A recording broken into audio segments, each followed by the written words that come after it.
हरि भजो भजो हरि नाम, जप लो निरंतर हरि हरि नाम।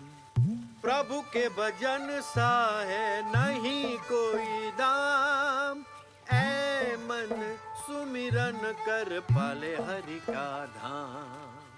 हरि भजो भजो हरि नाम, जप लो निरंतर हरि हरि नाम।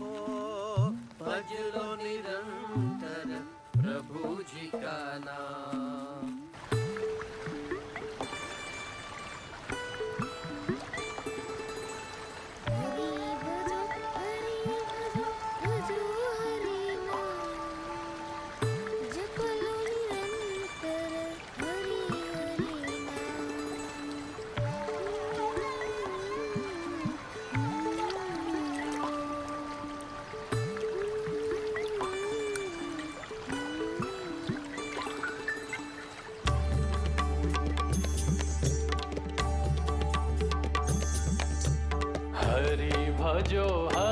भजो हरि घन श्याम, स्वामी नारायण नीलकंठ नाम। हरि भजो हरि घन श्याम, स्वामी नारायण नीलकंठ नाम।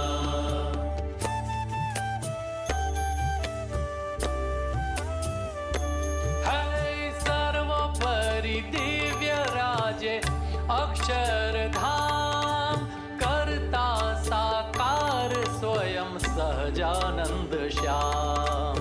सर्वोपरि दिव्य राजे अक्षरधाम, करता साकार स्वयं सहजानंद श्याम। हरि भजो हरि घन श्याम, स्वामी नारायण नीलकंठ नाम। हरि भजो हरि घन श्याम, स्वामी नारायण नीलकंठ नाम।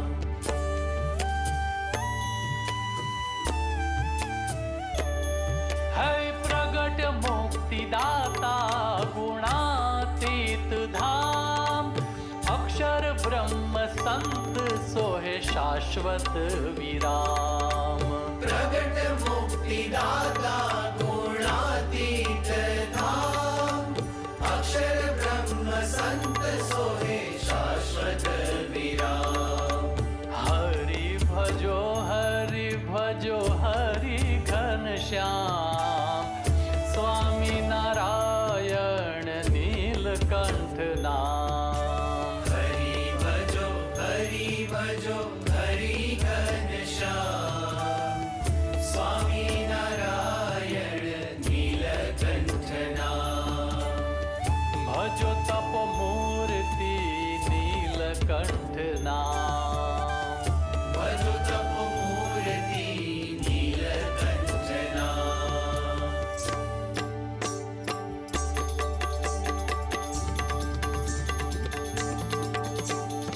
स्वामी नारायण अक्षरधाम, भजो तप मूर्ति नीलकंठ नाम। स्वामी नारायण अक्षरधाम, भजो तप मूर्ति नीलकंठ नाम। स्वामी नारायण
भजो तपोमूर्ति नीलकंठ नाम।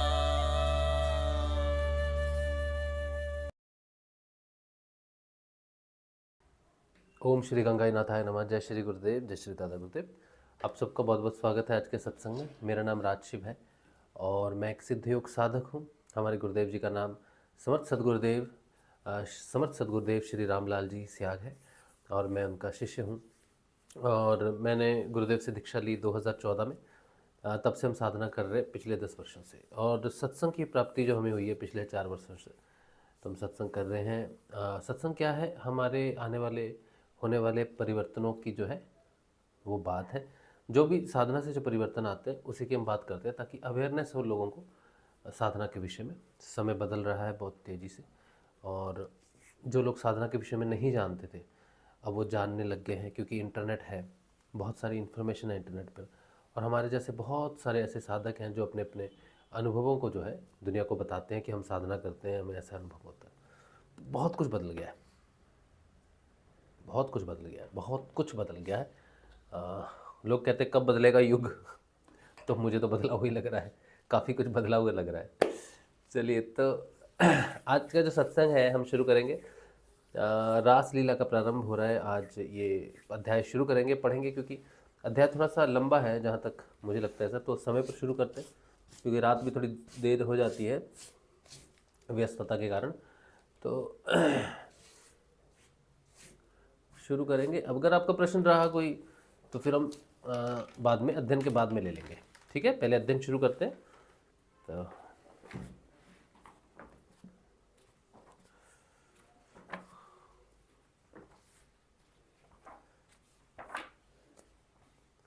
बहुत ही सुंदर अध्ययन आज शुरू होगा।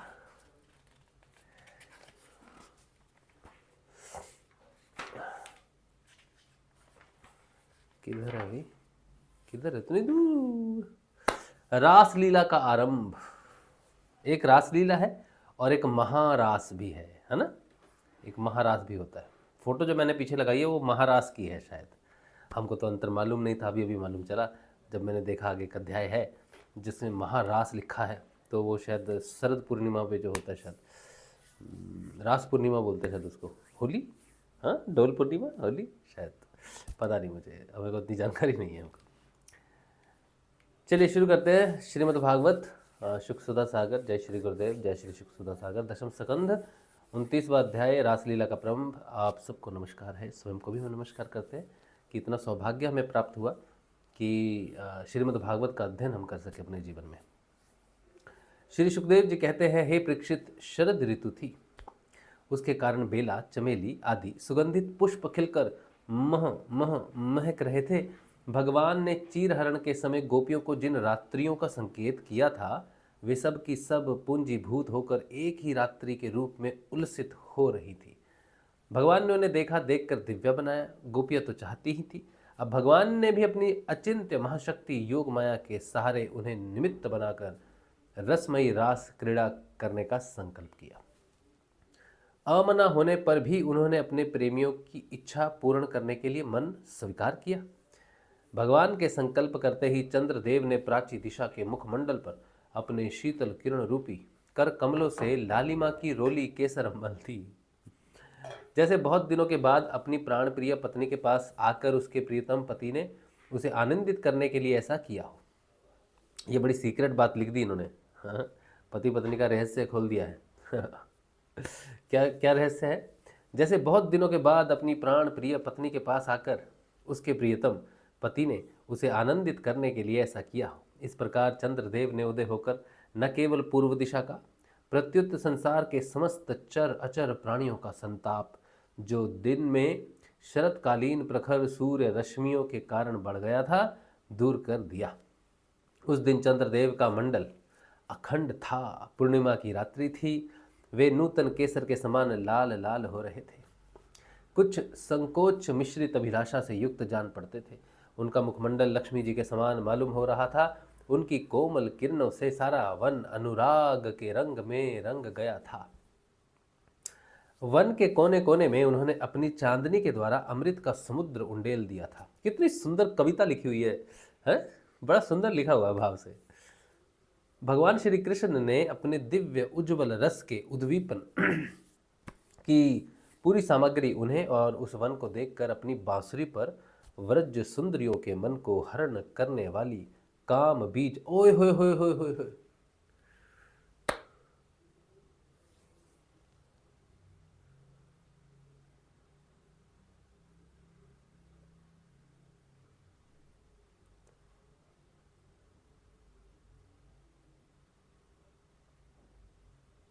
हाँ हाँ,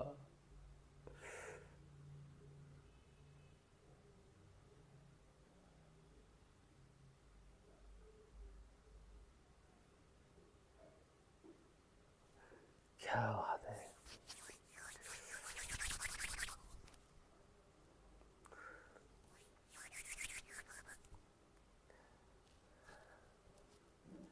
भगवान ध्यान से सुनना, मैं क्यों इतना उत्तेजित हो गया हूँ, इतना किसी और ही दिशा में कहीं और ही चला गया हूँ। ध्यान से सुनना।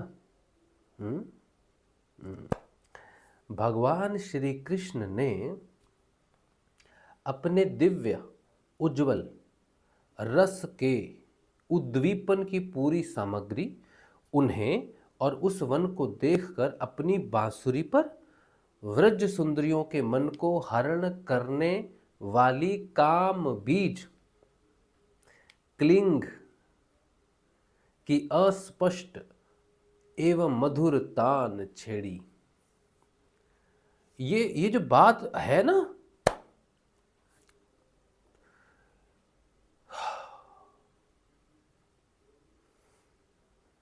ये जो बात है ना, यही है गुरु जी का जो संजीवनी मंत्र है ना, गुरुदेव श्री रामलाल जी स्याग का जो संजीवनी मंत्र है ना, गुरु जी कहते हैं, देखो मंत्र बताते हैं गुरु जी, फिर कहते हैं तुम ये शब्द बोलते हैं गुरु जी, काम बीज क्लिंग लिखा हुआ है यहाँ पर, क्लिंग तुम जपोगे ना, क्लिंग जपोगे ना तो यहाँ स्ट्रोक लगेगा, अंग क्लिंग अंग, म नहीं बोलना है, क्लिम नहीं बोलना है, अंग बोलना है, ग्लीम ग्लीम, क्लिंग बोलना है, क्लिंग अंग, तो यहाँ स्ट्रोक लगेगा, अंग अंग अंग। तो ये राधा और कृष्ण का बीज मंत्र है। कृष्ण नायक है, क मतलब कृष्ण नायक, ठीक है। और इसका पूरी व्याख्या है। और जो ल है, क में मिला हुआ है, क के पैर में ल है मिला हुआ, ठीक है, वो इनके बीच का संबंध है, प्रेम संबंध है। फिर ई की मात्रा है, ऊपर बिंदी है, तो इसकी पूरी स्पष्ट व्याख्या आती है कि अंग क्या है, ई की मात्रा राधा स्वरूपनी है, इस तरह से व्याख्या आती है, जिस तरह से व्याख्या दी गई है। ये जो शब्द है क्लिंग, इसकी किसी ने कुछ दिन पहले पूछा था, तो जो गुरु जी का मंत्र है, पता नहीं, मैं वाइफ से बात कर रहा था, शायद अपनी पत्नी को बता रहा था कि गुरु जी के मंत्र में 2 शब्द हैं। आज यहाँ पर बात खुली है तो हम बोल रहे हैं, उसमें 2 शब्द हैं। उसमें क्लिंग जो है वो बीज है, उसे बोलते हैं काम बीज। ये हमने बहुत बार पहले भी व्याख्या की हुई है। अभी तो वो वीडियोस बड़े पुराने हो गए होंगे, लेकिन मैंने कई की हुई है व्याख्या। तो उसमें जो ये जो क्लिंग बीज मंत्र है ना, एक तो होता है बीज मंत्र, समझिएगा आप, एक होता है बीज मंत्र। ये जो है ये काम बीज मंत्र है। काम क्या होता है? काम के 2 स्वरूप होते हैं, एक जगत काम, एक भागवत काम। जगत काम जो है वो हृदय से नीचे की ओर गिरता है, भौतिक जगत में गिरता है, भौतिक सुख सुविधाओं की तरफ, भौतिक सुख सुविधाओं की कामनाएं होती हैं, कामनाएं, वासनाएं, इच्छाएं जो संसार की तरफ लेके जाती हैं, वो काम है। वही काम जब भगवान श्री हरि के साथ मिल जाता है, या भगवान श्री हरि उसका हरण कर लेते हैं, जब भगवान श्री उस काम का प्रयोग करते हैं, तो वो ऊर्ध्वगमन करने लग जाता है, चेतना ऊर्ध्वगमन करती है, क्योंकि कृष्ण की तरफ जाती है। कृष्ण का जैसे हमें वासना का काम होता है ना, ये चाहिए मुझे, ये चाहिए मुझे, वैसे ही भगवान श्री कृष्ण के प्रति जो लगन लग जाती है वो भी, उसको भी काम ही कहा जाता है। काम कोई गंदा शब्द नहीं है, जैसे हम बोलते हैं काम वासना, वासना बुरी शब्द है, लेकिन काम बुरी शब्द नहीं है। काम का मतलब है किसी चीज के प्रति आसक्त हो जाना, मजबूर हो जाना, इतने मजबूर हो जाना कि सरेंडर हो जाता है। काम बहुत शक्तिशाली एक आसक्ति है, समझो। काम एक आसक्ति की तरह है। अगर वो जगत की तरफ हो जाए और मनुष्य उसमें आसक्त हो जाए तो लुट गया, बर्बाद हो गया। लेकिन वही अगर श्री कृष्ण के प्रति आसक्त हो जाए तो उसे बोलते हैं भागवत काम। तो जो क्लिंग जो शब्द है वो भागवत काम है। क्यों है भैया ये शब्द भागवत काम क्यों है? कैसे पता चला हमें काम ये भागवत काम ही है? क्योंकि ये इस क्लिंग शब्द की जो उत्पत्ति है वो भगवान की बांसुरी से हो रही है। और कब हो रही है? ये जो रास लीला का प्रारंभ है, ये जो भगवान सबको अपनी तरफ अब खींचेंगे, वो किससे खींचेंगे? उस बंसी की ध्वनि से खींचेंगे। तो बंसी की ध्वनि में क्या बजा रहे हैं जिससे अपनी तरफ खींचेंगे? तो वो क्लिंग की ध्वनि बजा रहे हैं भगवान। और सारी गोपियां जो है उस बांसुरी को सुनकर भगवान श्री कृष्ण के प्रेम में मगन होकर उनकी तरफ बढ़ने लगेंगी। यही काम गुरुजी करते हैं। गुरुजी कहते हैं जो मंत्र मैं तुमको दूंगा तुम जपोगे ना, तो इससे तुम्हारी चेतना ऊर्ध्वगमन करेगी। तो गुरु भगवान ने हमें क्या दिया है? बांसुरी की धुन दी है। तो मैं आपको एक बात बता रहा हूँ, गुरुजी के अनुभव में है, गुरुजी के साक्षात्कार में है कि एक 16-17 साल का सांवला सा लड़का गुरुजी के पास आता है और गुरुजी को कहता है कि ये बंसी आप बजाओ। तो गुरुजी ने कहा मुझे तो बंसी बजानी नहीं आती। तो उसने कहा नहीं, आप लो, आप बजाओ और बजेगी, देखो। तो गुरुदेव को बंसी दे के गया। तो गुरुजी ने उसे कृष्ण का साक्षात्कार सामने आ गया, कृष्ण और अपनी बांसी हमें दे के गया है। तो अब गुरुजी कहते हैं जो मैं तुमको मंत्र दूंगा ना, तो तुम्हें सुनने में पता नहीं चलेगा। जब तुम मेरा ध्यान करोगे और ये मंत्र जपोगे तब देखना घटना क्या होती है। तो गुरुदेव जी का ध्यान करते ही, उस मंत्र का जप करते ही कृष्ण की तरफ हमारी चेतना प्रसारित होने लग जाती है। और आप देख लो, रामलाल जी स्याग के जितने शिष्य हैं उनको सबको कृष्ण की तरफ ऐसा मोह, ऐसा प्रेम आ जाता है जीवन में। हम तो लुट चुके, हम तो लुटे हुए हैं, कृष्ण ने हमको लूट लिया है। और भी बहुत है जो कहते हैं भाई कृष्ण के प्रति हमारा प्रेम हो रहा है, हम क्या करें, सही तो हैं। अब हमें तो गुरुजी की तरफ जा रहे हैं, हम गुरुजी की तरफ जा रहे हैं, लेकिन पहुंच रहे हैं कृष्ण की तरफ। ये हमारे लिए बड़ी अचंभे वाली बात है। तो हम सोचते हैं कि हम कहीं भटक तो नहीं जा रहे। लेकिन ये देखो, यही है वो बांसुरी की ध्वनि जो हमें गुरुदेव ने शब्द रूप में दिया है। उसको जपने से जो नाद स्वरूप प्रकट होता है, जिस नाद को हम सुन रहे हैं वो यही है। जो नाद हमें सुनाई देता है ना, वो यही है। बस हमें उस स्वर की पहचान नहीं है क्योंकि अस्पष्ट रूप में वो बज रहा है। लेकिन क्या बज रहा है? क्लिंग बज रहा है। इसीलिए जब हम उस नाद को सुनते हैं तो चेतना की गहरी गहराइयों में चले जाते हैं, ऊपर चले जाते हैं अपनी चेतना की गहराई में। तो देखो कितना सुंदर लिखा हुआ है। आप फिर से इसको सुनो, तब आपको पता चलेगा कि क्या है रास, हमारे साथ क्या हो रहा है। मतलब गुरु जी जो मंत्र दे रहे हैं, एक प्रकार से भगवान के साथ योग, जो गोपियों का जो योग हो रहा है वो है। कितनी गूढ़ चीज़ दी है गुरुदेव ने हमें। तो इसका रहस्य भी एक धागे के बराबर भी इसका रहस्य मालूम नहीं है अभी, समझे आप? कुछ मालूम नहीं है हमको क्या दिया है गुरुदेव ने हमको तब मालूम होगा जब हम डूब जाएंगे भगवान श्री कृष्ण के आनंद में, पूरी तरह भाव विभोर होकर डूब जाएंगे। तब पता चलेंगे कहाँ डूबे। ये आज जो मैं बात बोल रहा हूँ ना, ये बहुत बहुत गहन रहस्य की बात है गुरुदेव जी की। कहते हैं उस दिन चंद्रदेव का मंडल अखंड था, यानी कि पूर्णमासी थी। पूर्णिमा की रात्रि थी। वे नूतन केसर के समान लाल लाल हो रहे थे। कुछ संकोच मिश्रित अभिलाषा से युक्त जान पड़ते थे। उनका मुखमंडल लक्ष्मी जी के समान मालूम हो रहा था। उनकी कोमल किरणों से सारा वन अनुराग के रंग में रंग गया था। वन के कोने कोने में उन्होंने अपनी चांदनी के द्वारा अमृत का समुद्र उड़ेल दिया था।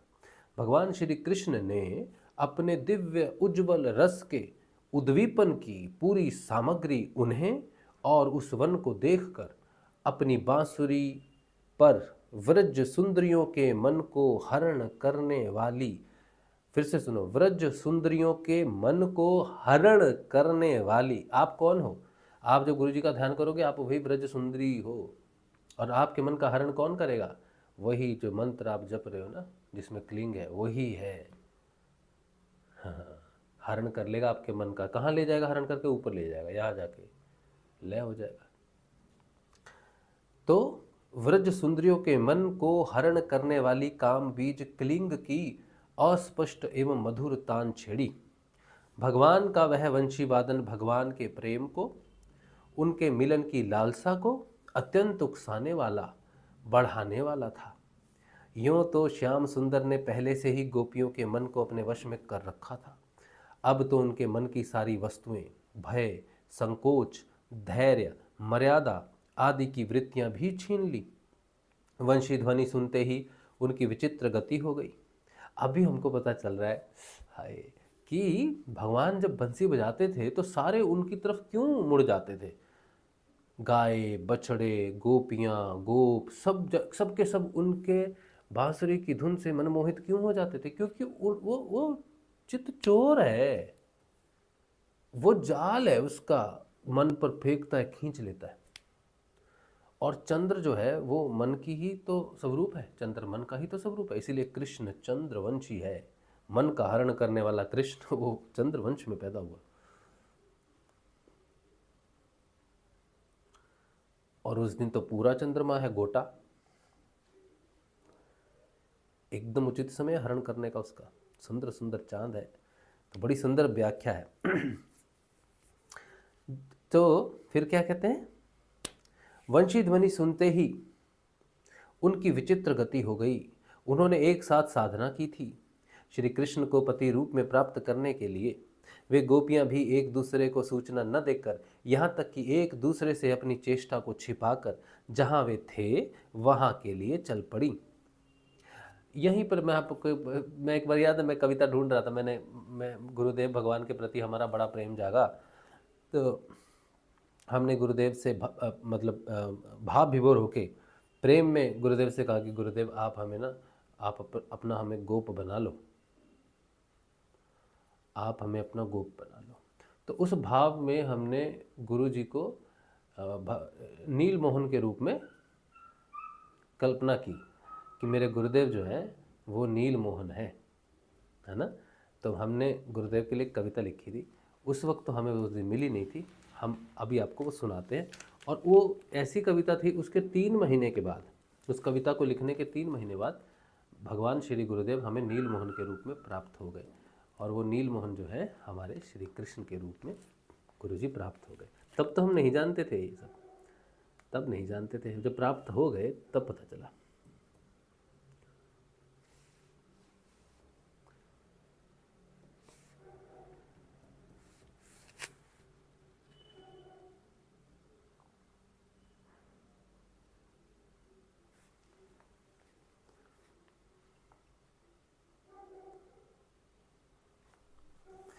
वो हम खोल ले रहे हैं बहुत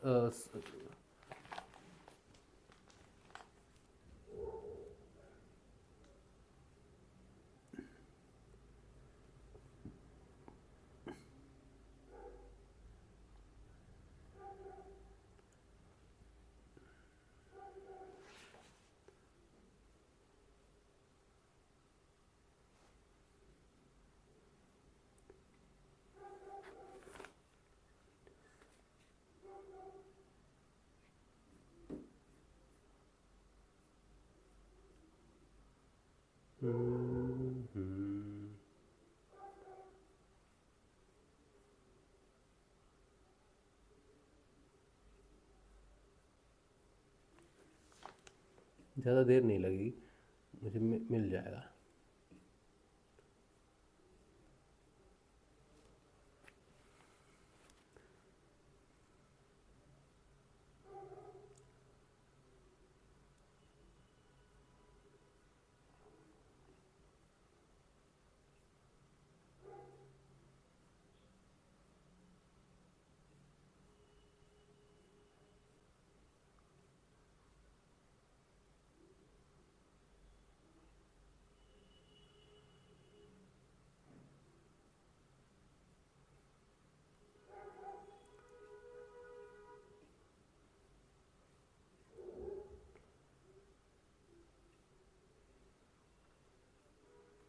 इतना कुछ हमने पहले लिखा हुआ है, हम तो भूल भी गए कि हमने ये सब लिखा हुआ है। कितना कुछ लिखते थे पहले। तब तो सत्संग नहीं होता था ना, तब अपने आप ही लिखते रहते थे, अपने साथ ही सत्संग होता रहता था।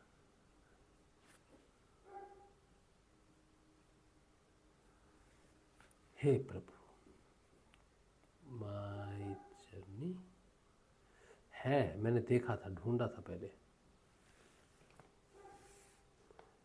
माय, इसमें होगा जरूर, थोड़ा सा समय दे दीजिए। हाँ हाँ, देखो ये खोल के रखा हुआ है मैंने, 2 डॉक्यूमेंट्स एक्चुअली। मैं आपको ये कविता सुना रहा हूँ। ये कविता भी नहीं है, ये भगवान श्री गुरुदेव के प्रति हमारा जो भाव बहुत बढ़ गया था, तो हमने ये लिखा था। इसका हम आपको सरल शब्दों में अर्थ भी बताएंगे। ये 2021 की बात है। श्री गुरुदेव, हमारे प्यारे श्री गुरुदेव प्रभु के नील मोहन रूप की करुण वंदना। हमारे प्यारे श्री गुरुदेव प्रभु के नील मोहन रूप की करुण वंदना। प्रभु तो चंदन बहुत विशाल, मैं अहंक अगंधी मोहे करियो निहाल। प्रभु तो करुण सागर अनंत विस्तार, मैं सारहीन अनुकीट मोहे करिहो चरण आधार। प्रभु तो कंचन निर्मल काया, मैं हृदय काम कर्म भय चहूँ समंग निकाया। प्रभु तो नील वर्ण अंबर साकार, मैं पंखहीन खग हो कृपा रही अंकवार। प्रभु तो प्रेम भक्ति और अमृत रसना, मैं कल मानव मोहे भी कृपा करी गोपी रचना। प्रभु तो निशब्द निरंजन निराकार, मैं तब शब्द रची लीलो मोहे भीतर ऋतद्वार। इसकी व्याख्या है, अर्थ है, हमारे प्यारे श्री गुरुदेव चौधरी श्री रामलाल जी स्याग साहब, जिनकी कांति नील वर्ण है, उनसे सब शिष्यों के हृदय की भाव पुकार है। गुरुदेव तो खुशबू वाले चंदन है, जिनका रूप और सौंदर्य बहुत विशाल है। मैं गंधहीन अवगुणी अरूप अहंकारी हूँ, मुझे भी इन अवगुणों और रोगों से मुक्त करो। हे गुरुदेव, आप तो दया कृपा और प्रेम के अनंत विशाल सागर हैं, लेकिन मैं बहुत ही तनिक छोटा सा कीट से भी छोटा, जिसके होने न होने का कोई अर्थ ही नहीं है। हे प्रिय, उसे भी अपने विशाल दया रूपी चरणों में स्थान दीजिए। प्यारे गुरुदेव तो सोने से भी पवित्र, कोमल और निर्मल दिखने वाले हैं, लेकिन मेरे हृदय में तो वासना, इच्छाएं, स्वार्थ और मृत्यु भय है। हे प्यारे, मेरे हृदय को भी अपने हृदय जैसा बनाओ, मेरी काया का भी रूपांतरण करो। प्यारे गुरुदेव तो नीलवर्णी अनंत साकार रूप आकाश मंडल है, इनके विस्तार का तो कोई अंत नहीं है, लेकिन मैं तो एक छोटी सी चिड़िया, जिसके पंख भी नहीं है, जिसकी कोई क्षमता भी नहीं है, जो किसी का प्यारा नहीं है, उसे हे प्रभु अपनी इस अनंत आनंद गोद में लेकर प्रेम करो, सहारा दो। प्यारे गुरुदेव तो प्रेम से भक्ति से भरे हुए अमृत के रस हैं, अमृत जैसे उमड़ उमड़ कर बिखर रहा हो और हर दिशा में रास रच रहा हो। हे कृपालु कृष्ण रूपी गुरुदेव, मैं कलयुग में हुआ मानव हूँ, मुझे भी अपने रस का रस दो, मुझे भी अपना गोप गोपी बनाओ, मुझ पे भी कृपा करो प्रभु। प्यारे गुरुदेव तो उस शब्द से भी परे हैं, जिस शब्द से रचना प्रारंभ होती है।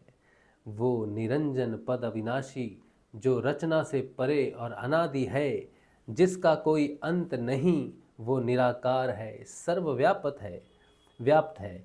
उसी के साकार विराट स्वरूप का दृश्य ये जगत है। हे प्रभु, मैं तेरे योग में तेरी कृपा से हूँ, मैं इस सच झूठ जगत में तेरे शब्द से आया हूँ। इसलिए हे परम रित, मुझे भी अपने उस रित द्वार में वापस आने दो, जहाँ से मेरी उत्पत्ति हुई है, जो साकार ब्रह्म का भी विलय स्थान है। मुझे रित सत्य का योग प्रदान करो। हे करुणा निधान, मुझ आत्म को अपनी दिशा प्रदान करो। जय श्री गुरुदेव। तो ये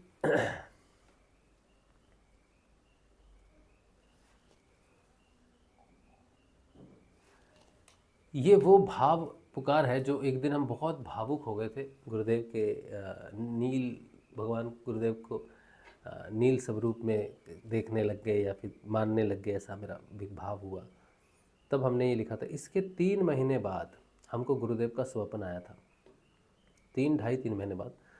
और उसमें हमको गुरुदेव जी ने जो कहा था, हमने कई बार बताया, हमें सुनाई नहीं दिया। गुरुदेव ने लिख के दिया, हमें लिखना भी पढ़ना नहीं आया क्या लिखा हुआ है, लेकिन जगे तो जगते ही हमें बहुत तीव्र ये उत्कंठा हुई, भावना हुई कि हमें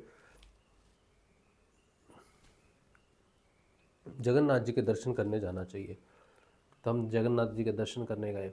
वहाँ से हमें फिर से बड़ी तीव्र इच्छा हुई कि अभी हमें एक और जगह जाना है, कहाँ जाना है मालूम नहीं है। फिर हम वृंदावन गए, और हमें ये भी मालूम नहीं था कि वृंदावन जाएंगे तो लल्ला वहाँ से हमारे साथ आएगा। उस दिन वृंदावन जाने से पहले हमें पता चला कि संसार का सबसे बड़ा भूत कौन है। लोग कहते हैं ना, हमें भूत चिपक गया, प्रेत चिपक गया। ये भूत प्रेतों से तो तुम्हें कभी ना कभी निजात मिल ही जाएगी, लेकिन एक भूत ऐसा है जिससे कभी निजात नहीं मिलती, और वो है श्री कृष्ण। श्री कृष्ण, श्री कृष्ण। वो अगर किसी को चिपक जाए तो कोई इलाज नहीं है फिर उसका किसी जन्म में कोई फिर वो जन्म ही नहीं लेने देता।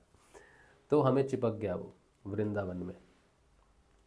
बस ये कहानी है, ऐसी है। तो ये जो यहाँ पर जो बात आ रही है, क्लिंग की बात आ रही है, भगवान शिव के रास की बात आ रही है, भगवान कृष्ण के रास की बात आ रही है, तो हम वो सारी चीज़ों को अब एक साथ देखते हैं ना, तो हमें बहुत सब कुछ बहुत सीधा नज़र आता है कि गुरुदेव कैसे परिवर्तन करते हैं, किस तरफ है, कौन है गुरुदेव, कौन है गुरुदेव, बहुत स्पष्ट हो जाता है। उनके योग के बाद बहुत स्पष्ट हो जाता है। जितनी भी प्रॉब्लम है, जितनी भी समस्याएं या जितनी भी हमारी दुविधाएं हैं हमारी एकाग्रता के बीच में, भगवान श्री गुरुदेव के योग के बाद सब क्लियर हो जाता है। हाँ, चलिए आगे पढ़ते हैं। श्री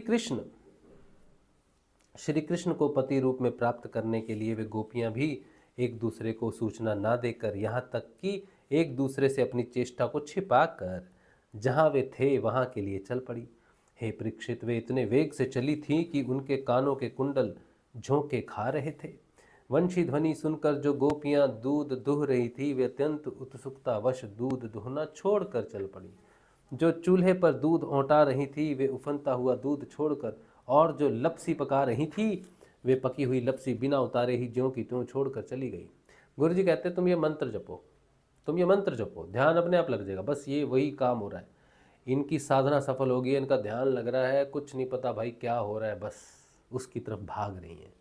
ये चेतना है, गोपियाँ चेतना है, कृष्ण भगवान चेतन है, चैतन्य है, और ये चेतना जो है ना, ये उन्हीं की तरफ भाग रही है। बस जो भोजन परोस रही थी वे परसना छोड़कर, जो छोटे छोटे बच्चों को दूध पिला रही थी वे दूध पिलाना छोड़कर, जो पतियों की सेवा शुश्रूषा कर रही थी वे सेवा शुश्रूषा छोड़कर, और जो स्वयं भोजन कर रही थी वे भोजन करना छोड़कर अपने कृष्ण प्यारे के पास चल पड़ी। कोई कोई गोपी अपने शरीर में अंग राग चंदन और उपटन लगा रही थी, और कुछ आँखों में अंजन लगा रही थी। वे उन्हें छोड़कर तथा उल्टे पलटे वस्त्र धारण कर श्री कृष्ण के पास पहुँचने के लिए चल पड़ी। पिता और पतियों ने, भाई और जाति बंधुओं ने उन्हें रोका, उनकी मंगलमयी प्रेम यात्रा में विघ्न डाला, परंतु वे इतनी मोहित हो गई थी कि रोकने पर भी न रुकी, न रुक सकी। रुकती कैसे? विश्व विमोहन श्री कृष्ण ने उनके प्राण, मन और आत्मा सब कुछ का अपहरण जो कर लिया था। हे परीक्षित, उस समय कुछ गोपियां घरों के भीतर थीं, उन्हें बाहर निकालने का मार्ग ही न मिला, उन्हें बाहर निकलने का मार्ग ही न मिला। तब उन्होंने अपने नेत्र मूंद लिए और बड़ी तन्मयता से श्री कृष्ण के सौंदर्य, माधुर्य और लीलाओं का ध्यान करने लगी। हे परीक्षित, अपने परम प्रियतम श्री कृष्ण के असहाय विरह की तीव्र वेदना से उनके हृदय में इतनी व्यथा, इतनी जलन हुई कि उनमें जो कुछ अशुभ संस्कार का लेश मात्र अवशेष था वह भस्म हो गया। उसके बाद तुरंत ही ध्यान लग गया। उसके बाद तुरंत ही ध्यान लग गया। ध्यान में उनके सामने भगवान श्री कृष्ण प्रकट हुए। उन्होंने मन ही मन बड़े प्रेम से आवेग से उनका आलिंगन किया। उस समय उन्हें इतना सुख इतनी शांति मिली कि उनके सब के सब पुण्य के संस्कार एक साथ ही क्षीण हो गए।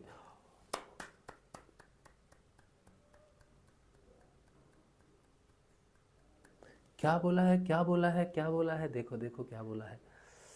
आज हमने एक वीडियो बनाया था छोटा सा, उसमें कल भी बात की थी सत्संग में, उसी के ऊपर में एक छोटा वीडियो बनाया था कि पुण्य भी है जो कभी कभी मुक्ति में बाधा बन जाता है। पुण्य भी कभी कभी मुक्ति में बाधा बन जाता है अगर उस पुण्य का फल आपको जीवन में भोगने के लिए आगे बढ़ना पड़ता है। तो देखो भगवान ने, देखो ये बात कितनी सुंदर तरीके से लिखी है। कहते हैं उन्होंने मन ही मन बड़े प्रेम से आवेग से उनका आलिंगन किया श्री कृष्ण का। उस समय उन्हें इतना सुख इतनी शांति मिली कि उनके सब के सब पुण्य के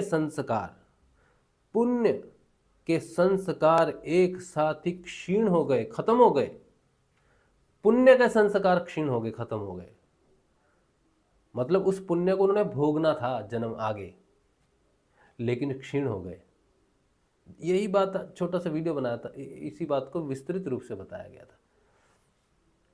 हे परीक्षित, कल तो ये बात हुई भी थी। रेखा बहन ने तो बोला था क्या हम दान पुण्य ना करें, तो हमने कहा था दान पुण्य तो ज़रूर करना चाहिए, लेकिन किसी अपेक्षा से किसी फल की प्राप्ति से नहीं करना चाहिए, क्योंकि श्री कृष्ण सारे फलों को नष्ट कर देते हैं वो।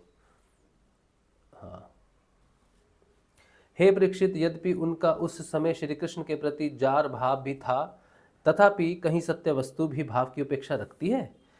उन्होंने जिनका आलिंगन किया, चाहे किसी भी भाव से किया हो, वे स्वयं परमात्मा ही तो थे। उन्होंने इसलिए उन्होंने पाप और पुण्य रूप कर्मों के परिणाम से बने हुए गुणमय शरीर का परित्याग कर दिया। इसलिए उन्होंने पाप और पुण्य रूप कर्म के परिणाम से बने हुए गुणमय शरीर का परित्याग कर दिया। भगवान की लीला में सम्मिलित होने के योग्य दिव्य अप्राकृत शरीर प्राप्त कर लिया। इस शरीर से भोगे जाने वाले कर्म बंधन तो ध्यान के समय ही छिन्न भिन्न हो चुके थे। राजा पर इतना सुंदर व्याख्या है ना, ये मैं जो पढ़ रहा हूं ना, इतना सुंदर है ना, हम क्या ही बताएं। बहुत सुंदर है, ये शब्द नहीं है, ये सच में भगवान का आनंद है। राजा परीक्षित ने पूछा, भगवान गोपियां तो भगवान श्री कृष्ण को केवल अपना परम प्रियतम ही मानती थी, उनका उनमें ब्रह्म भाव नहीं था। इस प्रकार उनकी दृष्टि प्रकृत गुणों में ही आसक्त दिखती है। ऐसी स्थिति में उनके लिए गुणों के प्रवाह रूप इस संसार की निवृत्ति कैसे संभव हुई? कितना सुंदर प्रश्न पूछा है परीक्षित महाराज ने। क्या पूछा है भगवान ने? कहते हैं गोपियां तो भगवान श्री कृष्ण को केवल अपना परम प्रियतम मानती थी, परब्रह्म तो मानती नहीं थी कि वो भगवान है, ब्रह्म है, ऐसा भाव उनका था नहीं, प्रियतम का भाव था। इस प्रकार उनकी दृष्टि प्राकृत गुणों में ही आसक्त दिखती है। गुण रूपी कृष्ण को देख रहे हैं वो, परब्रह्म तो निर्गुण होता है। तो ऐसी स्थिति में उनके लिए गुण के प्रवाह रूप इस संसार की निवृत्ति कैसे हो गई? श्री सुखदेव जी ने कहा, परीक्षित, मैं तुमसे पहले ही कह चुका हूं कि चेदी राज शिशुपाल भगवान के प्रति द्वेष भाव रखने पर भी अपने प्राकृत शरीर को छोड़कर अप्राकृत शरीर से उनका पार्षद हो गया था। हाँ, शिशुपाल जो था वो भगवान से द्वेष भाव रखता था, लेकिन भगवान के प्रति ही सोचता रहता था, भगवान के बारे में ही सोचता रहता था हर समय। उसका भी भगवान ने कल्याण करके उसे अपना पार्षद बना लिया। ऐसी स्थिति में जो समस्त प्रकृति और उसके गुणों से अतीत भगवान श्री कृष्ण की प्यारी हैं और उनसे अनन्य प्रेम करती हैं, वे गोपियां उन्हें प्राप्त हो जाएं, इसमें कौन सी आश्चर्य की बात है? हाय हाय, हे परीक्षित, वास्तव में भगवान प्रकृति संबंधी वृद्धि, विनाश, प्रमाण, प्रमेय और गुणी भाव से रहित हैं। वे अचिंत्य, अनंत, अप्राकृत, परम कल्याण स्वरूप गुणों के एकमात्र आश्रय हैं। उन्होंने यह जो अपने को तथा अपनी लीला को प्रकट किया है, उसका प्रयोजन केवल इतना ही है कि जीव उसके सहारे अपना परम कल्याण संपादन करे। इसलिए भगवान से केवल संबंध हो जाना चाहिए, वह संबंध चाहे जैसा हो। काम का हो, क्रोध का हो या भय का हो, स्नेह का हो, नातेदारी या सौहार्द का हो, चाहे जिस भाव से भगवान में नित्य निरंतर अपनी वृत्तियां जोड़ दी जाएं, वे भगवान से ही जुड़ती हैं। इसलिए वृत्तियां भगवनमय हो जाती हैं और उस जीव को भगवान की ही प्राप्ति होती है।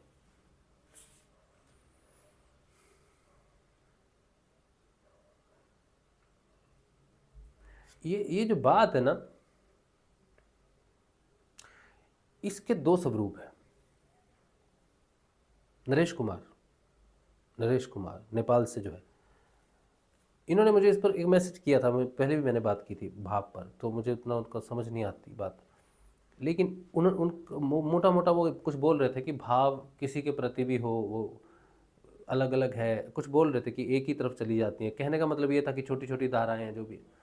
तो मैंने उनसे एक प्रश्न पूछा था, क्योंकि मेरे को उनकी बात समझ नहीं आई, क्योंकि ये बड़ी बड़ी बड़ी गंभीर बात है। आप सुनिए ध्यान से कि भाव किसी के प्रति भी हो सकता है, सच्चा भाव, ठीक है, वो भगवान की प्राप्ति नहीं कराता। भाव सच्चा भाव है आपका, किसी के प्रति सच्चा भाव है, वो भगवान की प्राप्ति नहीं कराता, वो उस वस्तु की प्राप्ति करवाता है जिस वस्तु के प्रति आपका भाव हो।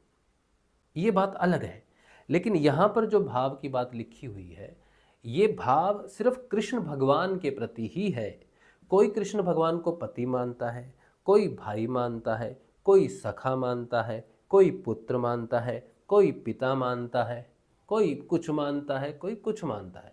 तो ये जो भाव है किसी का भगवान श्री कृष्ण के प्रति ही है, सिर्फ और सिर्फ श्री कृष्ण के प्रति है, चाहे कैसा भी भाव हो, वैर का, भाव का, राग का, द्वेष का, मित्र का, विरोधी का, जो भी हो, भगवान के प्रति अगर हो वो भाव, तो वो भगवान को ही प्राप्त करता है। ये ऐसा लिखा हुआ है। लेकिन संसार में ऐसी बहुत सारी वस्तुएं हैं जिनके प्रति हमारा भाव प्रकट हो सकता है। किसी स्त्री के प्रति हमारा इतना भाव हो सकता है कि मनुष्य अपने प्राण तक दे देता है कि स्त्री के लिए दे देता है, बच्चों के लिए, पत्नी के लिए, पति के लिए, माता पिता के लिए, देश के लिए, हाँ, और किसी वस्तु के लिए। किसी देव को हम मानते हैं, उनकी पूरी पूजा करते हैं, उस देव को प्रसन्न कर लेते हैं, तो वो देव हमें वो देता है जो भौतिक संसार में होता है। तो ये जीवन मरण में चलने वाले भाव हैं। इसलिए वो भाव, आपका भाव ही तो मेन है। भाव मेन है। किधर है भाव आपका? अगर श्री कृष्ण में है और कैसा भी है, लेकिन श्री कृष्ण के प्रति है, तब जाके ये भाव मुक्ति देता है। यही बात मैं उनको बोल रहा था कि भाव, अब वो भी शायद यही बोल रहे हो, मुझे बात समझ में नहीं आई उनकी, मुझे पता नहीं है। लेकिन मैं जो समझता हूँ वो मैंने बोला कि कैसा भी भाव हो, लेकिन भगवान के प्रति होना चाहिए बस। और एक चीज़ है, जो ये भाव है ना, जब तक हमारी चेतना भौतिक रूप से है, जैसे गोपियों की चेतना, परीक्षित ने बहुत अच्छा सवाल किया ना कि ये तो भौतिक रूप से, गोपियाँ तो भौतिक रूप से भगवान को देख रही हैं, ब्रह्म के रूप से तो नहीं देख रही हैं। तो ये भाव, ये कैसे पार हो गई?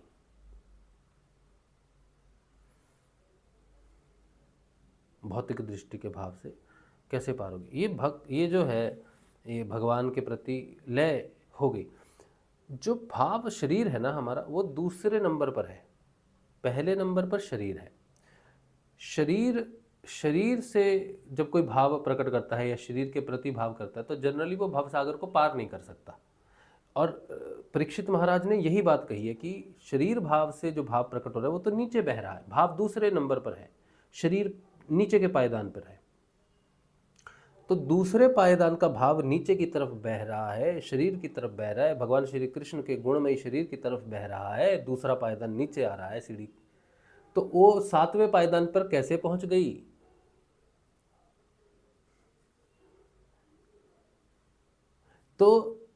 तो शुकदेव महाराज ने कहा है कि हाँ परीक्षित, तुमने सही कहा है कि भाव जो है वो नीचे बह रहा है। दूसरे पायदान से पहले पायदान पर, तो सीढ़ी तो नीचे उतरना चाहिए।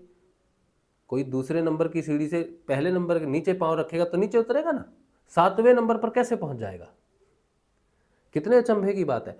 तो यही बात शुकदेव जी ने कहा, एकमात्र श्री कृष्ण के प्रति प्रेम रखने वाला अगर नीचे भी गिर रहा है, लेकिन भगवान की तरह, भगवान के नाम पर गिर रहा है, उसके शरीर पर गिर रहा है, उसकी मूर्ति पर गिर रहा है, या कुछ भी कैसे भी गिर रहा है, लेकिन कृष्ण पर गिर रहा है, उल्टा प्रवाह है, भौतिक जगत में प्रवाह है, तब भी एकमात्र एक भगवान श्री कृष्ण ही है,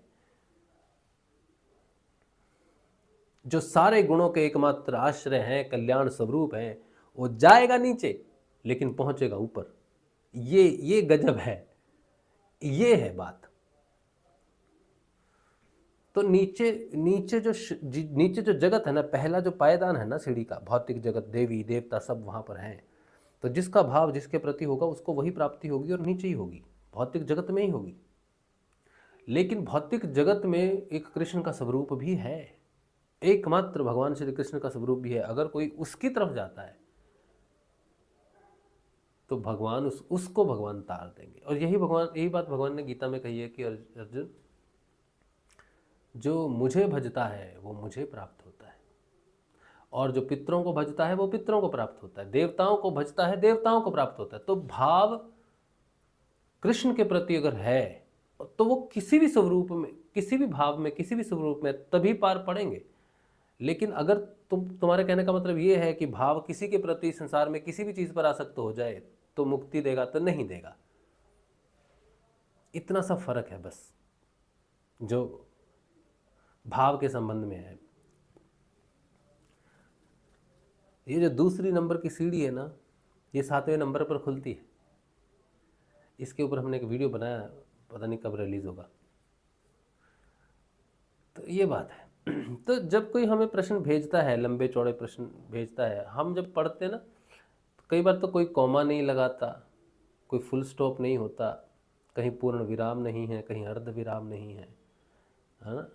तो हमें समझ में नहीं आता, पहले तो मैसेज आते समझ नहीं आते आपके, कौन सी बात चल रही है, कहाँ ख़त्म हो रही है। तो कोई मैसेज भेजते हो ना, प्रॉपर पंक्चुएशन के साथ भेजो, ताकि हमको समझने में थोड़ी आसानी। हम थोड़े बुद्धिहीन व्यक्ति हैं, तो हमको थोड़ा सा स्पष्ट करके भेजा करो, शॉर्टकट में मत भेजा करो, प्रॉपर लिखा करो। फिर पूर्ण विराम, कॉमा, ये सब महत्वपूर्ण चीज़ें हैं। तो फिर हमें इतना, हम और लंबे लंबे मैसेज पढ़ते पढ़ते हम कुछ कनेक्शन ही नहीं होता, समझे। और दूसरी चीज़ जो हम बार बार बताते हैं कि जब तक भगवान का योग नहीं होता, भगवान श्री कृष्ण का योग नहीं होता जब तक, तब तक ज्ञान नहीं होता है। ठीक है। यहाँ जो गोपियाँ हैं ना, ये कोई साधारण तुम्हारे मेरे जैसी नहीं है। अगर हम कहें तो ये गोपियों को तो कोई ज्ञान ही नहीं था, कुछ बहुत सारे लोग कहते हैं विदुर जी को ज्ञान था, गोपियों को तो ज्ञान ही नहीं था, ये नहीं था। तो तुम ये जानते नहीं हो कि एक एक गोपी बहुत बड़ी बड़ी ऋषि और बहुत बड़ी बड़ी संत थी। इसमें व्याख्या आई थी, गोपियों के नाम से व्याख्या आती है श्रीमद् भागवत में। कल्पों कल्पों कल्पों तक तपस्या की है उन्होंने। लोग बड़ी आसानी से कंपेयर कर देते हैं, विदुर जी को बड़ा ज्ञान था, इतने ज्ञानी थे, लेकिन गोपियों को तो सिर्फ प्रेम ही था। तो प्रेम ऊपर हो गया ना, ज्ञान ऊपर नहीं हुआ है। तो तुमको मालूम नहीं है गोपियों के ज्ञान का। किसी ने 3 कल्प, किसी ने 4 कल्प, किसी ने 10 कल्प, किसी ने 7 कल्प, इस तरह से तपस्याएं की हैं, तब जाके गोपी हुई है। और हम अपने प्रेम को लेके ये कहते हैं कि हाँ गोपियां भी तो वैसी थी। हम गोपियों जैसे कहाँ हैं? गोपी होना कोई आसान थोड़ी है। विदुर जी से तुलना होती है, विदुर जी ज्ञानी थे, तो ज्ञान भी भगवान के योग से ही प्राप्त होता है बंधु। विदुर जी अगर ज्ञानी थे तो बिना कृष्ण के योग के नहीं हो सकते। ना तो प्रेम बिना भगवान के योग के प्राप्त होता है। विदुर जी नहीं, उद्धव जी, अच्छा उद्धव जी, हाँ उद्धव जी, हाँ। तो बिना भगवान श्री कृष्ण के योग के ना तो प्रेम प्राप्त होता है, प्रेम का पता नहीं चलता क्या है प्रेम, वो कृपा करते हैं तभी पता चलता है। ना तो ज्ञान होता है, ना सेवा पता चलती है, ना ही कोई भी व्यक्ति निष्काम हो सकता है। भगवान श्री कृष्ण के बिना यार कुछ भी नहीं हो सकता, कुछ भी नहीं हो सकता। चलो, आज का जो ये है ना, ये जो अध्याय चल रहा है, ये ध्यान है, ये रास जो है ना, ये ध्यान है, ध्यान है। ध्यान के अंदर क्या घटना घटती है, ये वो है, ये ध्यान के अंदर की बात है। हाँ। हे परीक्षित, तुम्हारे जैसे परम भागवत भगवान का रहस्य जानने वाले भक्त को श्री कृष्ण के संबंध में ऐसा संदेह नहीं करना चाहिए। योगेश्वरों के भी ईश्वर अजन्मा भगवान के लिए भी यह कोई आश्चर्य की बात है? योगेश्वरों के भी ईश्वर अजन्मा भगवान के लिए कोई आश्चर्य की बात है कि भगवान किसी को मुक्त कर दें? जब भगवान की तरफ है वो उसको भगवान कर ही देंगे। अरे उनके संकल्प मात्र से, ये भौएं होती है ना, भौं के इशारे से सारे जगत का परम कल्याण हो सकता है।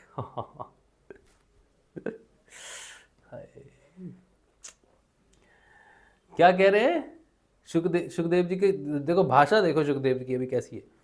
कहते हैं अरे उनके संकल्प मात्र से, भौं के इशारे से सारे जगत का परम कल्याण हो सकता है।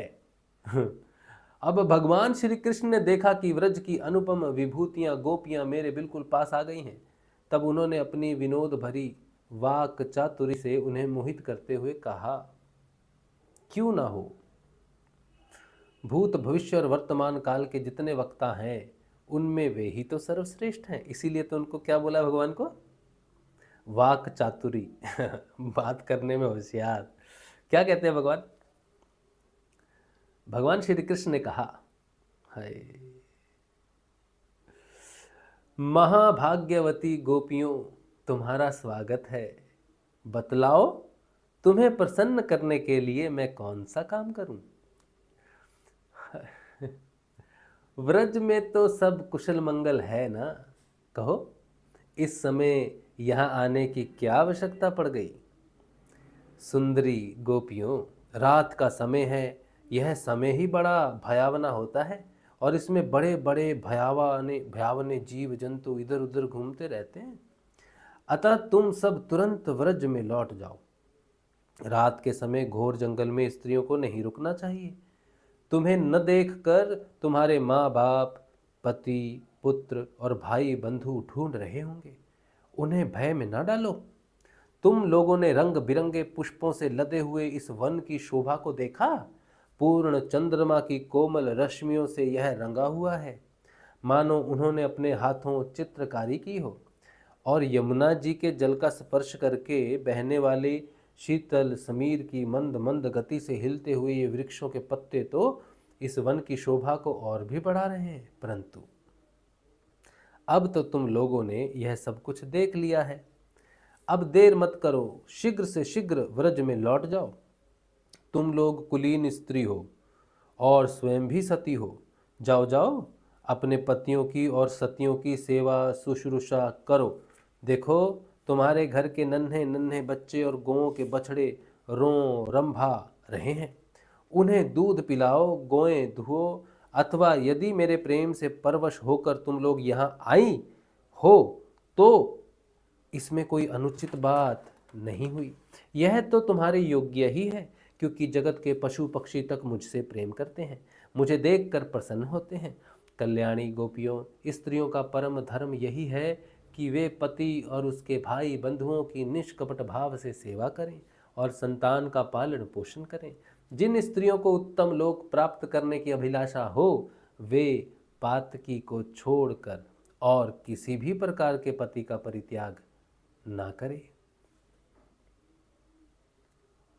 भले ही वह बुरे स्वभाव वाला, भाग्यहीन, वृद्ध, मूर्ख, रोगी या निर्धन ही क्यों न हो।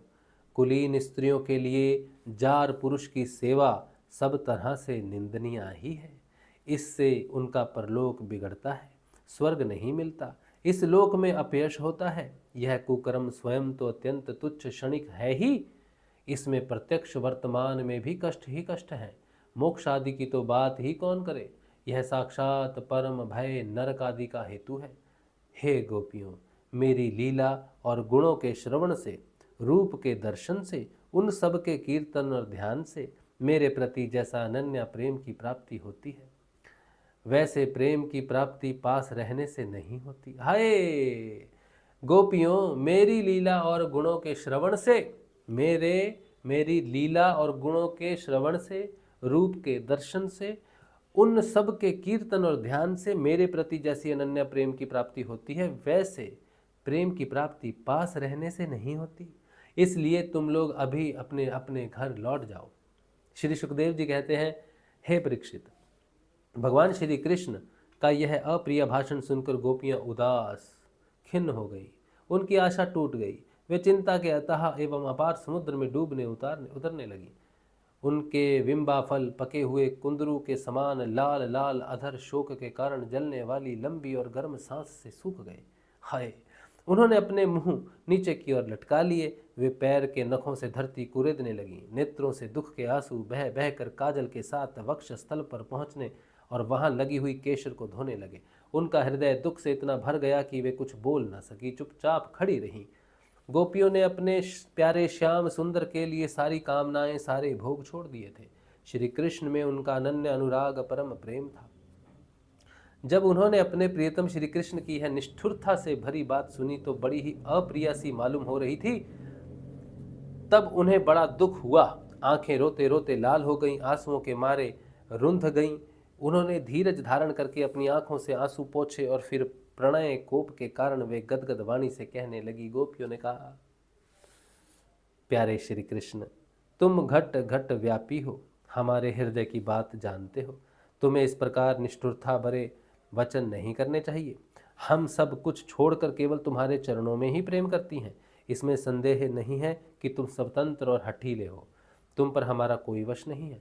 फिर भी तुम अपनी ओर से जैसे आदि पुरुष भगवान नारायण कृपा करके अपने मुमुक्षु भक्तों से प्रेम करते हैं, वैसे ही हमें स्वीकार कर लो। हमारा त्याग मत करो। हे प्यारे श्याम सुंदर, तुम सब धर्मों का रहस्य जानते हो। तुम्हारा यह कहना कि अपने पति, पुत्र और भाई बंधुओं की सेवा करना ही स्त्रियों का स्वधर्म है, अक्षरशः ठीक है, परंतु इस उपदेश के अनुसार हमें तुम्हारी ही सेवा करनी चाहिए, क्योंकि तुम ही सब उपदेशों के पद, चरम लक्ष्य हो, साक्षात भगवान हो। तुम ही समस्त शरीरधारियों के सुहृद हो, आत्मा हो और परम प्रियतम हो। आत्मज्ञान में निपुण महापुरुष तुमसे ही प्रेम करते हैं। आहा आहा आहा, क्या बात है। क्योंकि तुम नित्य प्रेम एवं अपने ही आत्मा हो। अनित्य एवं दुखद पति पुत्र आदि से क्या प्रयोजन है। हे परमेश्वर, इसलिए हम पर प्रसन्न हो, कृपा करो। कमल नयन चिरकाल से तुम्हारे प्रति पाली पोसी आशा अभिलाषा की लहलहाती लता को छेदन मत करो। अब ये जो बात बोल रही हैं गोपियाँ, क्या ये ज्ञान नहीं है? अब इसमें अब रह क्या गया है इसमें, बताओ तो, ज्ञान होने में? है? उद्धव जी को ज्ञान था तो क्या ये ज्ञान नहीं है? जब उन्होंने यही कह दिया, तुम ही समस्त शरीरधारियों के सुहृद हो, आत्मा हो, परम प्रियतम हो, है, बात ही खत्म हो गई भाई। और ज्ञान का क्या ठीठा भरना है हमने, अचार डालना है हमने और ज्ञान का? और ज्ञान का हमने अचार डालना है? जब पता चल गया कि तुम ही आत्मा हो, तुम ही परमात्मा हो, तुम ही तुम हो, बस, तो बाकी बचा क्या ज्ञान होने के लिए? और क्या है, किसे कहते हैं ज्ञान? जिसे इतनी बात पता है वो परम ज्ञानी है, ज्ञानियों का भी बाप है। हम तो भाई गोपियों को अज्ञानी नहीं मानते। बाकी ज्ञान कोई ज्ञान नहीं होता, वो तो ज्ञान भगवान जिसे गुरुदेव, जैसे गुरुदेव है, अब जिसे ये पता चल गया कि गुरुदेव है, बस बात ही खत्म हो गई, पार हो गया वो। और क्या करना है भाई? हे मनमोहन, गोपियाँ बोल रही हैं, हे मनमोहन, अब तक हमारा चित्त घर के काम धंधों में लगता था।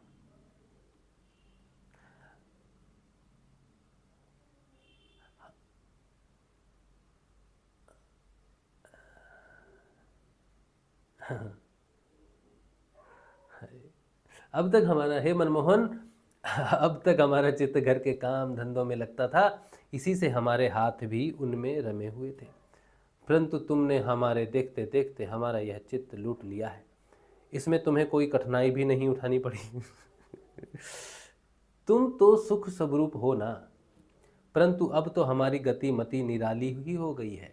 हमारे ये पैर तुम्हारे चरण कमलों को छोड़कर एक पग भी हटने के लिए तैयार नहीं है। नहीं हट रहे हैं ना, फिर हम ब्रज में कैसे जाएं? और यदि वहां जाएं भी तो करें क्या? हे प्राण वल्लभ, हमारे प्यारे सखा, तुम्हारी मंद मंद मधुर मुस्कान, प्रेम भरी चितवन और मनोहर संगीत ने हमारे हृदयों में तुम्हारे प्रेम और मिलन की आग धधका दी है। उसे तुम अपने अधरों की रसधारा से बुझा दो, नहीं तो प्रियतम हम सच कहती हैं, तुम्हारी विरह व्यथा की आग में हम अपने अपने शरीर जला देंगी और ध्यान के द्वारा तुम्हारे चरण कमलों को प्राप्त करेंगी। प्यारे कमल नयन, तुम वनवासियों के प्यारे हो और वे भी तुमसे बहुत प्रेम करते हैं। इससे प्राय तुम उन्हीं के पास रहते हो। यहाँ तक कि तुम्हारे जिन चरण कमलों की सेवा का अवसर स्वयं लक्ष्मी जी को भी कभी कभी ही मिलता है, उन्हीं चरणों का स्पर्श हमें प्राप्त हुआ। जिस दिन यह सौभाग्य हमें मिला और तुमने हमें स्वीकार करके आनंदित किया, उसी दिन से हम और किसी के सामने एक क्षण के लिए भी ठहरने में असमर्थ हो गई हैं। पति पुत्र आदि की सेवा तो दूर रही, हमारे स्वामी जिन लक्ष्मी जी का कृपा कटाक्ष प्राप्त करने के लिए बड़े बड़े देवता तपस्या करते रहते हैं, वही लक्ष्मी जी तुम्हारे वक्षस्थल में बिना किसी की प्रतिद्वंद्विता के स्थान प्राप्त कर लेने पर भी अपनी सौत तुलसी के साथ तुम्हारे चरणों की रज पाने की अभिलाषा किया करती है। अब तक के सभी भक्तों ने उस चरण रज का सेवन किया है। उन्हीं के समान हम भी तुम्हारी उसी चरण रज की शरण में आई हैं। हे भगवान, अब तक जिसने भी तुम्हारे चरणों की शरण ली, उसके सारे कष्ट तुमने मिटा दिए। अब तुम हम पर कृपा करो, हमें भी अपने प्रसाद का भाजन बनाओ। हम तुम्हारी सेवा करने की आशा अभिलाषा, घर गांव कुटुंब सब कुछ छोड़कर तुम्हारे युगल चरणों की शरण में आई है प्रियतम। वहां तो तुम्हारी आराधना के लिए अवकाश ही नहीं है। पुरुष भूषण पुरुषोत्तम, तुम्हारी मधुर मुस्कान और चारु चितवन ने हमारे हृदय में प्रेम की मिलन की आकांक्षा की आग धधका दी है। हमारा रोम रोम उससे जल रहा है। तुम हमें अपनी दासी के रूप में स्वीकार कर लो, हमें अपनी सेवा का अवसर दो। हे प्रियतम, तुम्हारा सुंदर मुख कमल जिस पर घुंघराली अलकें झलक रही हैं, तुम्हारे ये कमनिया कपोल जिन पर सुंदर सुंदर कुंडल अपना अनंत सौंदर्य बिखेर रहे हैं, तुम्हारे ये मधुर अधर जिनकी सुधा को भी जलाने वाली यानी कि लज्जाने वाली है, तुम्हारी यह नयन मनोहारी चितवन जो मंद मंद मुस्कान से उल्लसित हो रही है, तुम्हारी ये दोनों भुजाएं जो शरणागतों को अभेदान देने में अत्यंत उदार हैं, और तुम्हारा यह वक्षस्थल जो लक्ष्मी जी का सौंदर्य की एकमात्र देवी का नित्य क्रीड़ा स्थल है, जो लक्ष्मी जी का सौंदर्य की एकमात्र देवी का नित्य क्रीड़ा स्थल है, देखकर हम सब तुम्हारी दासी हो गई हैं। प्यारे श्याम, प्यारे सुंदर, तीनों लोकों में भी और ऐसी कौन सी स्त्री है जो मधुर मधुर पद और आरोह अवरोह क्रम से विविध प्रकार की मूर्छनाओं से युक्त तुम्हारी वंशी की तान सुनकर तथा इस त्रिलोक सुंदर मोहिनी मूर्ति को जो अपने एक बूंद सौंदर्य से त्रिलोकी को सौंदर्य का दान करती है, एवं जिसे देखकर गौ पक्षी वृक्ष और हरिण भी रोमांचित पुलकित हो जाते हैं, अपने नेत्रों से निहार कर आर्य मर्यादा से विचलित न हो जाए। कुल कान और लोक लज्जा को त्याग कर तुम में अनुरक्त न हो जाए। हमसे यह बात छिपी नहीं है कि जैसे भगवान नारायण देवताओं की रक्षा करते हैं, वैसे ही तुम व्रजमंडल का भय और दुख मिटाने के लिए ही प्रकट हुए हो, और यह भी स्पष्ट है कि दीन दुखियों पर तुम्हारा बड़ा प्रेम, बड़ी कृपा है। हे प्रियतम, हम भी बड़ी दुखिनी हैं। तुम्हारी मिलन की आकांक्षा की आग से हमारा वक्षस्थल जल रहा है। तुम अपनी इन दासियों के वक्षस्थल और सिर पर अपने कोमल कमल रख कर इन्हें अपना लो, हमें जीवन दान दो। श्री सुखदेव जी कहते हैं, परीक्षित, भगवान श्री कृष्ण सनकादि योगियों और शिवादि योगेश्वरों के भी ईश्वर हैं। हाय, जब उन्होंने गोपियों की व्यथा और व्याकुलता से भरी वाणी सुनी तब उनका हृदय दया से भर गया। और यद्यपि वे आत्मा राम हैं, अपने आप में ही रमण करते रहते हैं, उन्हें अपने अतिरिक्त और किसी भी बाह्य वस्तु की अपेक्षा नहीं है, फिर भी उन्होंने हंसकर उनके साथ क्रीड़ा आरंभ की। भगवान श्री कृष्ण ने अपनी भाव भंगी और चेष्टाएं गोपियों के अनुकूल कर दी, फिर भी वे अपने स्वरूप में ज्यों के त्यों एक रसस्थित थे, अच्युत थे। जब वे खुलकर हंसते तब उनके उज्जवल दांत कुंद कली के समान जान पड़ते थे। उनकी प्रेम भरी चितवन से और उनके दर्शन के आनंद से गोपियों का मुख कमल प्रफुल्लित हो गया। वे उन्हें चारों ओर से घेर कर खड़ी हो गई। उस समय श्री कृष्ण की ऐसी शोभा हुई मानो अपनी पत्नी तारिकाओं से घिरे हुए चंद्रमा ही हो। गोपियों के शत शत यूथों के स्वामी भगवान श्री कृष्ण वैजयंती माला पहने वृंदावन को शोभ्यमान करते हुए विचरण करने लगे। कभी गोपियां अपने प्रियतम श्री कृष्ण के गुण और लीलाओं का गान करती तो कभी श्री कृष्ण गोपियों के प्रेम और सौंदर्य के गीत गाने लगते। इसके बाद भगवान श्री कृष्ण ने गोपियों के साथ यमुना जी के पावन पुलिन पर, जो कपूर के समान चमकीली बालू से जगमगा रहा था, पदार्पण किया। यह यमुना जी की तरल तरंगों के स्पर्श से शीतल और कुमुदनी की सहज सुगंध से सुवासित वायु के द्वारा सेवित हो रहा था। उस आनंदप्रद पुलिन पर भगवान ने गोपियों के साथ क्रीड़ा की। हाथ फैलाना, आलिंगन करना, गोपियों के हाथ दबाना, उनकी चोटी, जांघ, नीवी और स्तन आदि का स्पर्श करना, विनोद करना, नक्षत्र करना, विनोदपूर्ण चितवन से देखना और मुस्काना, उन क्रियाओं के द्वारा गोपियों के दिव्य काम रस को, परमोज्ज्वल प्रेम भाव को तेजित करते हुए भगवान श्री कृष्ण उन्हें क्रीड़ा द्वार आनंदित करने लगे। उदार शिरोमणि सर्वव्यापक भगवान श्री कृष्ण ने जब इस प्रकार गोपियों का सम्मान किया तब गोपियों के मन में ऐसा भाव आया कि संसार की समस्त स्त्रियों में हम ही सर्वश्रेष्ठ हैं, हमारे समान और कोई नहीं है। वे कुछ मानवती हो गई। जब भगवान ने देखा कि इन्हें तो अपने सुहाग का कुछ गर्व हो आया है और अब मान भी करने लगी हैं, तब वे अपना गर्व शांत करने के लिए तथा उनका मान दूर कर प्रसन्न करने के लिए वहीं उनके बीच में ही अंतर्धान हो गए। देखो, ये इतनी सुंदर लीला है। ऐसा नहीं कि एक श्री कृष्ण है और बहुत सारी गोपियां हैं। जितनी गोपियां हैं उतने ही श्री कृष्ण हैं। यही उनकी लीला का सबसे महत्वपूर्ण हिस्सा है। समझे आप? 30वां अध्याय श्री कृष्ण के विरह में गोपियों की दशा। अब ये हम कल पढ़ेंगे, ठीक है?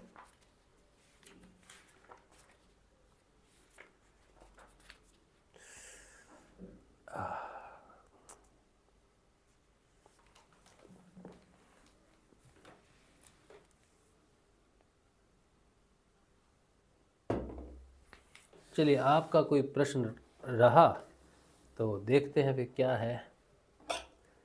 पानी पी लेते हैं।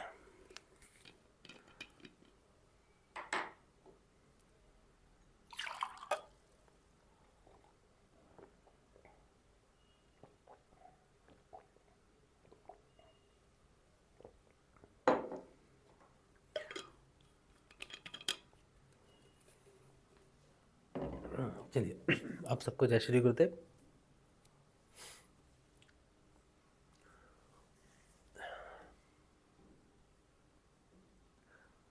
शुभम कह रहे हैं मेरे तो रोंगटे खड़े हो गए। हाँ, जब हमने क्लिंग शब्द कहा था तब का मैसेज आपका ना, बहुत आनंद आ रहा है। जय गुरुदेव, जय गुरुदेव। रेखा जी कह रही हैं, जब यह गोपियाँ ऋषि मुनि थीं तो यह घर गृहस्थी वाली स्त्री कैसे हो गई? आहा, कितना सुंदर प्रश्न है, कितना सुंदर प्रश्न है।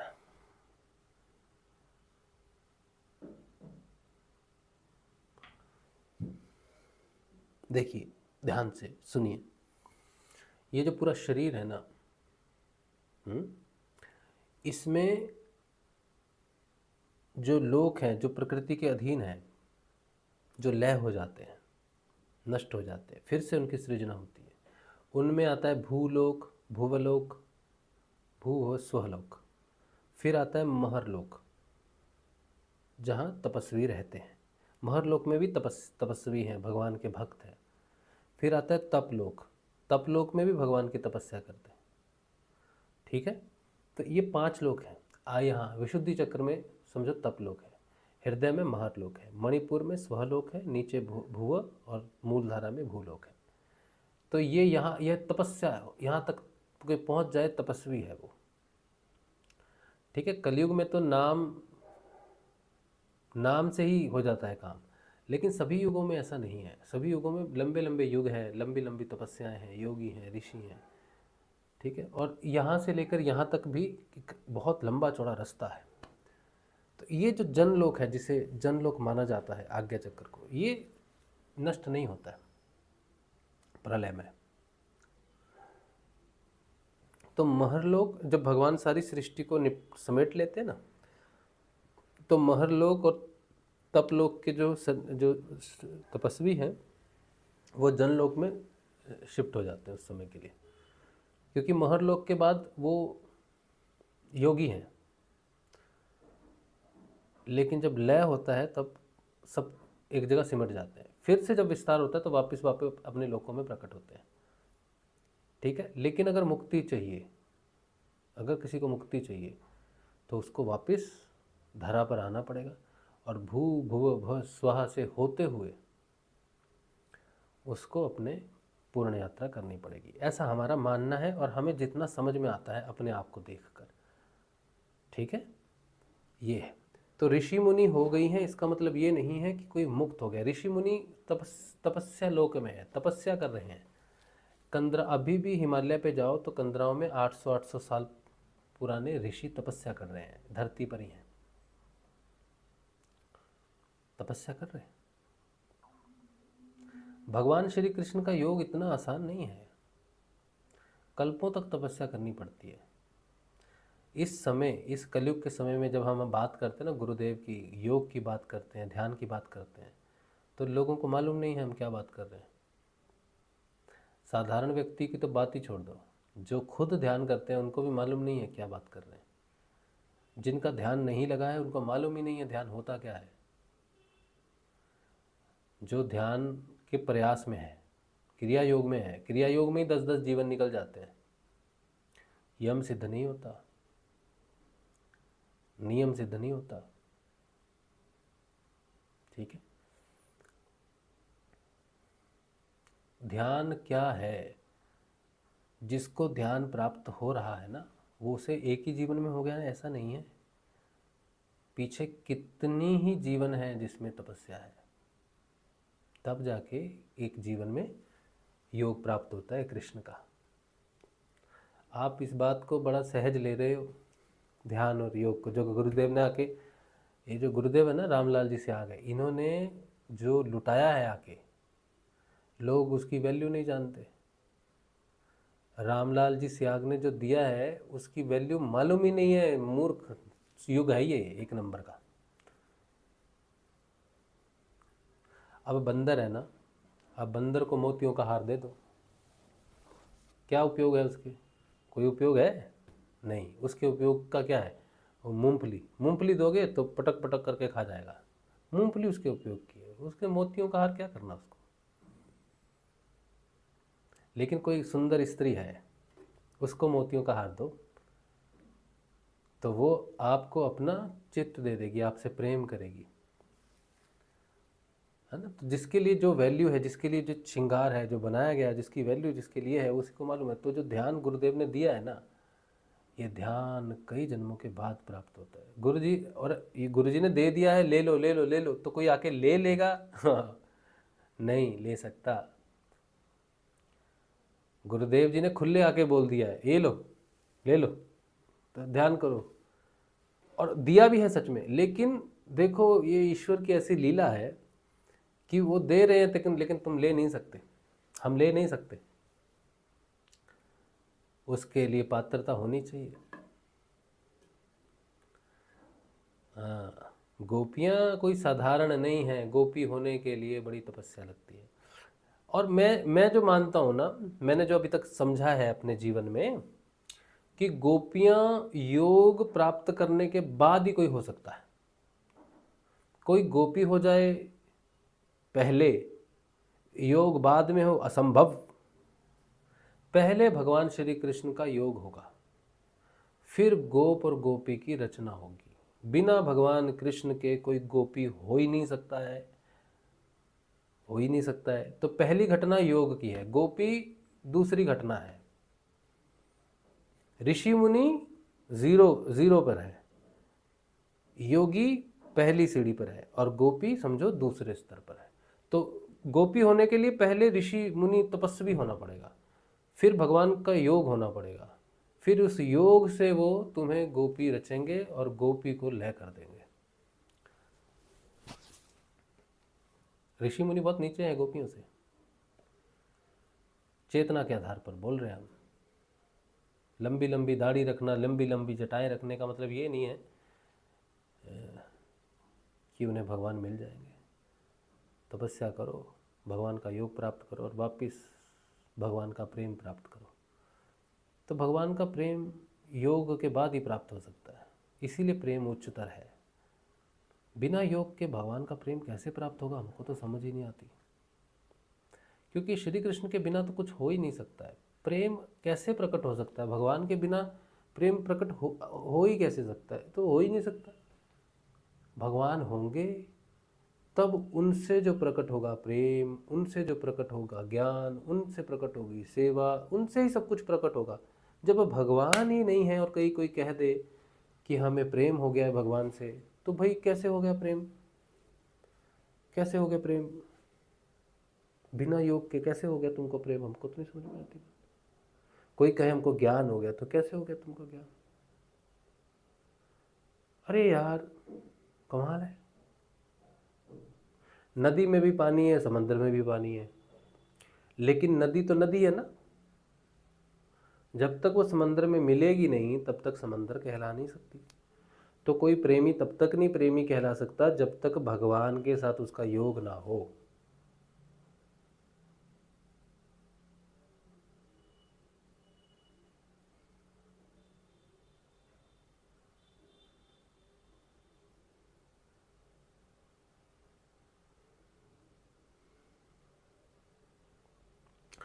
कोई लाखों मंदिर चलाता हो, लाखों आरतियां करता हो, हाँ, लेकिन पहले उसका योग होगा भगवान के साथ, फिर उसके बाद उसमें प्रेम आएगा। नहीं तो वो ड्यूटी निभा रहा है, घंटी बजा रहा है, आरती कर रहा है, चंदन लगा रहा है, सुबह शाम बैठ रहा है, झाड़ू पोछा लगा रहा है।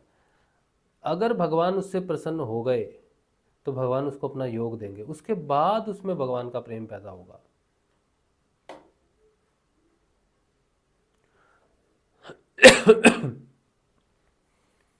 भाव होना जरूरी है भगवान के प्रति, बिना भाव के नहीं मिलेगा। और जिसका भाव जागा उससे पहले भगवान मिलेंगे, फिर बाकी कुछ मिलेगा। प्रेम प्रेम तो बात की बातें हैं।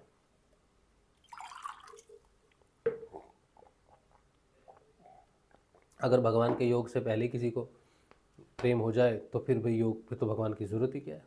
तुम्हें तो प्रेम पहले ही हो गया भगवान से, बिना भगवान के मिले तुमसे भगवान से प्रेम हो गया, कमाल है।